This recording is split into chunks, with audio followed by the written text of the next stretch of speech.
تعالى في كتابه المجيد. بسم الله الرحمن الرحيم. إنا أعطيناك الكوثر فصل لربك وانحر إن شانئك هو الأبتر. صلوات پڑھیں محمد علیہ.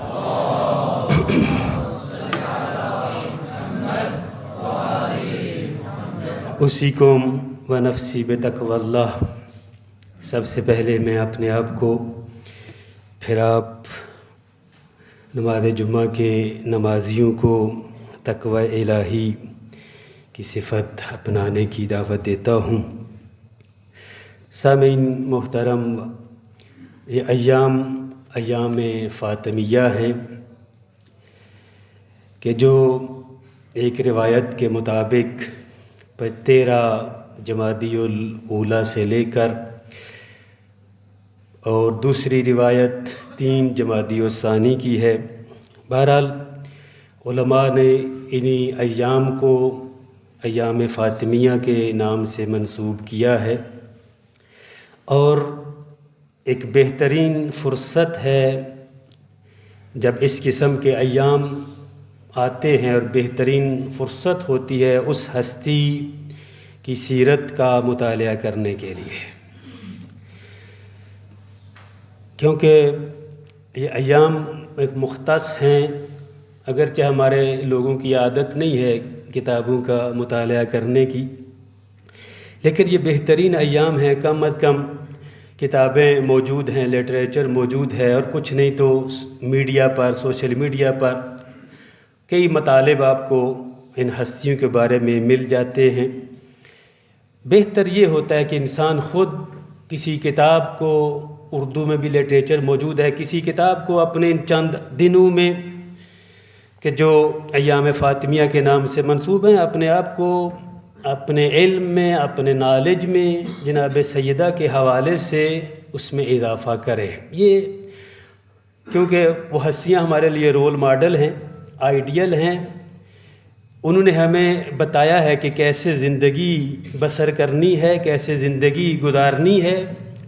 اس لیے حق یہ بنتا ہے کہ اگر میں بھی اپنے آپ کو ان کا پیروکار سمجھتا ہوں اور اپنے آپ کو ان کا مطیع سمجھتا ہوں، ان کا چاہنے والا سمجھتا ہوں، تو فرض بنتا ہے کہ کم از کم ان کی سیرت کا مطالعہ تو ہونا چاہیے. وہ کہتے کیا ہیں؟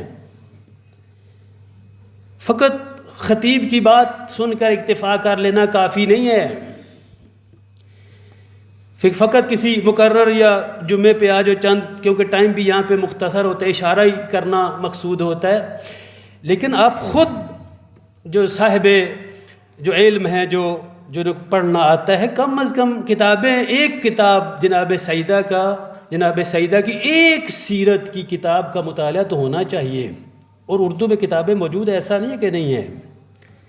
یہ بہترین فرصت ہے کہ ہمیں پتہ ہو کہ ان کا کردار کیا تھا، ان کی سیرت کیا تھی. اور دیکھیں، ہم اپنے ظاہری جسم کے داغ دھبوں کو دیکھنے کے لیے آئینے کا استعمال کرتے ہیں. ہم کہیں پہ بھی جاتے ہیں، کسی تقریب میں جانا ہو، کسی شادی بیاہ میں جانا ہو، سب سے پہلے انسان اپنے آپ کو دیکھتا ہے آئینے میں کہ کہیں میرے چہرے پہ کوئی داغ دھبا تو نہیں ہے. کوئی اپنے آپ کو مرتب کر کے جاتا ہے، وہ آئینے کو دیکھ کر مرتب کرتا ہے کہ کہیں مجھ میں کوئی نقص نہ ہو، مجھ میں کوئی خامی نہ ہو، لوگ میرا مذاق نہ اڑائیں. اس لیے آئینہ سامنے رکھتا ہے، اپنے ان نقائص کو، ظاہری جسم کے نقائص کو دور کرتا ہے. اسی طرح جو انسان کی اصل اور حقیقت ہے، یعنی روح انسان، اس کے لیے بھی آئینہ چاہیے. اس روح کے اوپر جو داغ دھبے لگ چکے ہیں، وہ جو روح آلودہ ہو چکی ہے، ہمیں ایسے آئینے درکار ہیں جو روحانی طور پر معنویت کی اس بلندی پہ فائز ہوں، جو ہمارے لیے آئینہ بن سکے، جن کو دیکھ کر ہم اپنی معنویت اور روحانیت میں اضافہ کر سکیں. ایسے آئینے پروردگار عالم نے ہمارے لیے فراہم کیے. ایسا نہیں ہے کہ نہیں ہیں، آئینے موجود ہیں.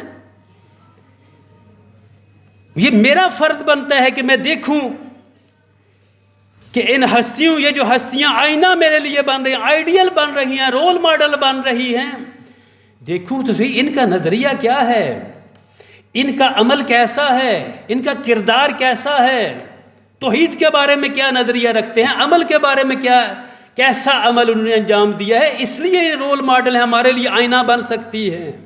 اور بہترین دن اور فرصت یہی ایام ہیں جو ہر ہستی سے منسوب ہوتے ہیں. اس فرصت کو ہاتھ سے ضائع نہ کریں. ایک دن میں آپ مصروف ہیں، کسی دکان پہ بیٹھے ہیں، کتاب آپ کے پاس ہونی چاہیے. کتاب ہو، دکان پہ بیٹھے ہیں، چند منٹ کے لیے آپ کتاب کھول کے ہر روز مشخص کر لیں اتنے صفحات کا مطالعہ کرنا ہے. پھر جناب سیدہ کی ایک سیرت کا خلاصہ آپ کے پاس موجود ہوگا. لہذا ان ایام کو فقط مجالس میں آ جانا ایک کافی نہیں ہے، اور آ کر ذاکر کی یا اس خطیب کے اپنی اس کی باتیں سن کر اسی پہ اکتفا کر لینا کافی نہیں ہے. خود اہل مطالعہ بنے، خود آپ کو پتہ چلے کہ کون سا خطیب بات صحیح بھی کر رہا ہے یا نہیں کر رہا. ہم کیوں جو کہتے ہیں ہم خاموشی سے سن لیتے، کیوں؟ اس لیے کہ ہمارا مطالعہ نہیں ہوتا. ہمیں نہیں پتہ ہوتا یہ غلط کہہ رہا ہے یا صحیح کہہ رہا ہے. اگر میں اہل مطالعہ ہوں، اگر میں نے اس ہستی کی سیرت کا مطالعہ کیا ہو جس کے بارے میں مجلس منعقد ہو رہی ہے، پھر مجھے پتہ چل جائے گا کہ فلاں صاحب کہاں سے بول رہا ہے، صحیح پڑھ رہا ہے، غلط پڑھ رہا ہے. اس کی وجہ یہ ہے ہمارے معاشرے میں لوگوں کی حالت یہ ہے کہ ہم اہل مطالعہ نہیں ہیں، اور پھر جو بھی ہمیں کچھ دے کے جاتا ہے ہم اس پہ چپ ہو جاتے ہیں، راضی ہو جاتے ہیں. ٹھیک ہے، بس ٹھیک ہے، جو کہہ گیا بس ٹھیک ہے. نہیں عزیزان، ہمارا اب وہ دور گزشتہ نہیں ہے. ہم ہر اونچ نیچ کو سمجھتے ہیں، اپنے معاملات میں، دنیاوی معاملات میں ہر چیز کو سمجھتے ہیں. جب دینی معاملات میں آتے کہتے ہیں نہیں ٹھیک ہے، فلاں صاحب نے جو کہہ دیا. نہیں، آپ بھی اہل مطالعہ بنے، دین کا شوق پیدا کریں. اور جناب سیدہ کے فضائل تو کمالات میرے بس کی بات نہیں ہے میں ان فضائل و کمالات کو بیان کروں کہ جس کے بارے میں حدیث ہے، کافی کی صحیح حدیث ہے کہ جب پیغمبر گرامی اسلام کی رحلت ہوتی ہے اور جناب سیدہ بہت زیادہ پریشان رہتی ہیں، جریے کی حالت میں ہیں. روایت کے جملے ہیں کہ یہ جو 75 یا 95 دن جناب سیدہ پیغمبر کی رحلت کے بعد زندہ رہی ہیں، روایت کے جملے ہر روز حضرت جبریل نازل ہوتے تھے جناب سیدہ پہ. 3 کام کرتے تھے آ کر ہر روز. حالانکہ آپ جانتے ہیں کہ حضرت جبریل وہی وہی تھے، وہی لے کر آتے تھے انبیاء کے اوپر. یہ جناب سیدہ کا وہ مقام و منزلت ہے کہ پیغمبر کی رحلت کے بعد جناب جبریل جناب سیدہ پہ نازل ہوتے. 3 کام آ کر کرتے. سب سے پہلا کام کیا؟ آ کر جناب سیدہ کو پیغمبر کی وفات کی تسلیت پیش کرتے تھے، تعزیت پیش کرتے تھے. اور دوسرا، جناب سیدہ کو عالم برزخ میں جو پیغمبر کا مقام و منزلت تھا وہ دکھاتا تھا جب جناب جبرائیل، کہ جناب سیدہ پریشان نہ ہو، آپ کے بابا کی جو عالم برزخ میں مقام و منزلت وہ یہ ہے، آپ پریشان نہ ہوں. اور تیسرا، جناب سیدہ کو جناب سیدہ کی اولاد کے آئندہ کے حالات کے بارے میں آگاہ کرتے تھے. امام حسن کے ساتھ یہ ہوگا، امام حسین کے ساتھ یہ ہوگا، باقی آپ کی جو نسل تھی ان کے بارے میں اخبار جناب جبریل آ کر خبریں دیتے تھے. یہ مقام تھا جناب سیدہ. اسی لیے جناب سیدہ کو محدثہ کہا جاتا ہے، فرشتوں سے ہم کلام ہوتی تھی، اور وہ انہی اخبارات کو جناب سیدہ لکھ لیتی تھی. اور جو مصحف فاطمہ کے نام سے ائمہ کے پاس یہ کتاب موجود ہے. یہ کون لے کے آتا تھا خبریں؟ جناب جبرائیل. اتنا بڑا مقام، اتنی پاک دامن بی بی اس منزلت پہ فائز بی بی، کیا ہمیں نہیں چاہیے ہمیں ان کو رول ماڈل بنا لیں اپنا؟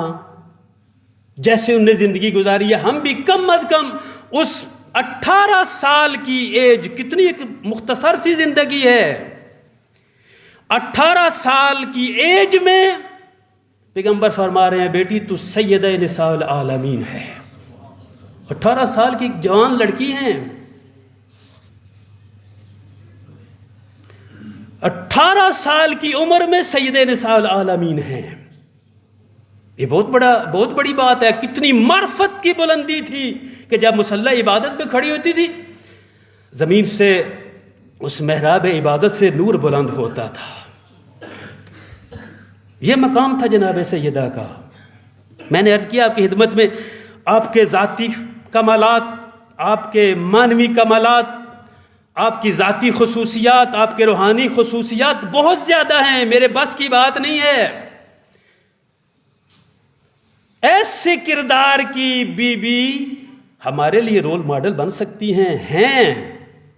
کیوں ہم ان کی سیرت کا مطالعہ نہیں کرتے؟ آپ کے تو اس ڈوڈیال میں ایک کتاب فروشی موجود ہے، دکان موجود ہے، آئیں کتاب لیں، مطالعہ کریں، کم از کم خود ان ایام میں مختص کر دیں کہ میں نے 13 جمادی الاولیٰ سے لے کر 3 جمادی الثانی تک جناب سیدہ کی سیرت کے بارے ایک کتاب کا ضرور مطالعہ کرنا ہے۔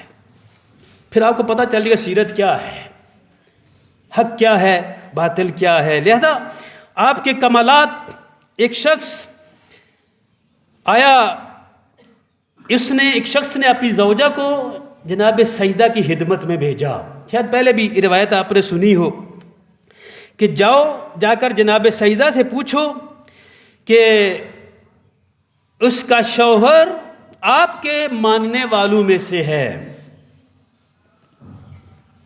کیا؟ میں دعویٰ تو کرتا ہوں کہ میں آپ کا شیعہ ہوں۔ جناب سیدہ سے یہ پوچھ کر آؤ، وہ اپنی زوجہ سے کہنے لگا، پوچھ کر یہ آؤ کہ کیا واقعاً میں آپ بھی مجھے مانتی ہیں کہ نہیں، کہ میں آپ کا چاہنے والا ہوں یا نہیں؟ جناب سیدہ نے ایک جملہ کہا جو اس کے لیے بھی مشعل راہ تھا اور قیامت تک آنے والی نسلوں کے لیے، انسانوں کے لیے بھی مشعل راہ تھا۔ فرمایا، ایک فارمولہ دیا، فرمایا جو اپنے شوہر سے جا کے کہہ دو، ان کنت تعمل بما امرناک وتنتہی اما زجرناک عنہ فانت من شیعتنا والا فلا۔ یہ فارمولہ دیا جناب سیدہ نے، اور اس کے لیے نہیں تھا فقط، ہمارے لیے بھی آج ہے، قیامت تک آنے والے شیعوں کے لیے ہے۔ فرمایا ان کنت تعمل بما امرناک، اگر تم اس چیز پر عمل کرتے ہو جس کا ہم نے حکم دیا ہے اور اس سے اجتناب کرتے ہو جس سے ہم نے منع کیا ہے، تو تم ہمارے شیعہ ہو، وَإِلَّا فَلَا، اگر ایسا نہیں ہے تم ہمارے شیعہ نہیں ہو۔ جو کچھ ہم نے کہا ہے، جس کا حکم دیا ہے، اگر اس پہ عمل پیرا ہو تم شیعہ علی ہو۔ اگر باز نہیں آتے، پرہیز نہیں کرتے، منع کرنے کے باوجود نام تمہارا شیعہ علی ہے لیکن عمل تمہارا علی ابن ابی طالب سے نہیں ملتا اور محرمات سے اجتناب نہیں کرتے، فرمایا پھر تم ہمارے شیعہ نہیں ہو۔ بس ایک فارمولہ دے دیا، فقط خالی کھوکھلے نعروں سے تو شیعہ نہیں بنا جا سکتا۔ ایک فارمولہ جناب سیدہ دیکھو اپنی زندگی میں، کہاں کہاں پہ میرا عمل اہل بیت کے عمل سے ملتا ہے، کہاں کہاں پہ میری گفتار، کہاں کہاں پہ میرا کردار اہل بیت کے کردار کے مشابہ ہے، پھر میں کہہ سکتا ہوں میں شیعہ علی ہوں۔ وَإِلَّا مجھے کہنے کا یہ حق حاصل نہیں ہے۔ اسے خالی نعروں سے تو کوئی آدمی راضی نہیں ہوتا، عمل کی بات ہے۔ مکتب اسلام میں جس چیز کی سب سے زیادہ اہمیت ہے وہ عمل ہے۔ کیونکہ ٹائم مختصر ہے، پروردگار عالم ہمیں سیرت محمد و آل محمد کو سمجھنے اور اس پر عمل کرنے کی توفیق عطا فرمائے۔